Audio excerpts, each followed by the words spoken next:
वाराणसी के ज्ञानवापी विवाद मामले में मुस्लिम संगठनों ने आज दिल्ली में एक प्रेस कॉन्फ्रेंस आयोजित की। इस प्रेस कॉन्फ्रेंस में AIMPLB के अध्यक्ष सैफुल्लाह रहमानी, मौलाना अरशद मदनी और महमूद मदनी मौजूद रहे। वहीं इस बैठक में मुस्लिम संगठन के सदस्यों ने कोर्ट के फैसले पर सवाल उठाया है। इस प्रेस कॉन्फ्रेंस में मुस्लिम संगठनों ने कोर्ट के फैसले पर सवाल खड़े किए हैं। साथ ही कहा कि इससे न सिर्फ देश के 20 करोड़ मुसलमानों को बल्कि देश के सेकुलर हिंदुओं और सिखों को भी सदमा लगा है। All India Muslim personal law board के अध्यक्ष सैफुल्लाह रहमानी ने इस मौके पर कहा कि ज्ञानवापी मामले ने 20 करोड़ मुसलमानों के साथ ही नहीं बल्कि सेकुलर लोगों को बड़ा सदमा पहुंचाया। उन्होंने आगे कहा कि आज मुसलमानों के साथ सेकुलर हिंदू और सिख सभी लोग दुखी हैं। सभी लोगों को धक्का लगा है। जो ये बात कह रही जाती है कि मुसलमानों ने मंदिर गिराकर मस्जिद बनाई, ये बात बिल्कुल गलत है। इस्लाम खुद इसकी इजाज़त नहीं देता।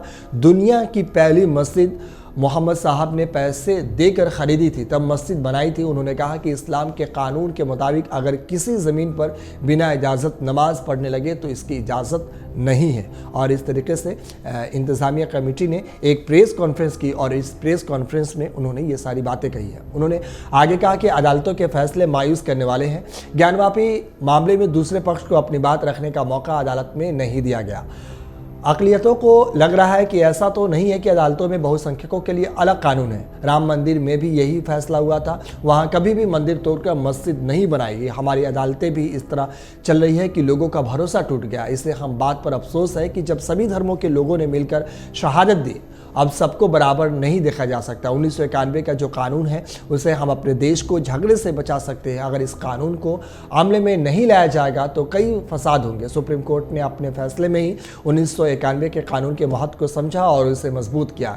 हमारी सरकार से गुजारिश है कि इंसाफ का एक ही पैमाना होना चाहिए। उन्होंने आगे कहा कि इलाहाबाद कोर्ट के फैसले के खिलाफ हम सुप्रीम कोर्ट के पास जाएंगे, राष्ट्रपति से मिलने का वक्त मांगेंगे।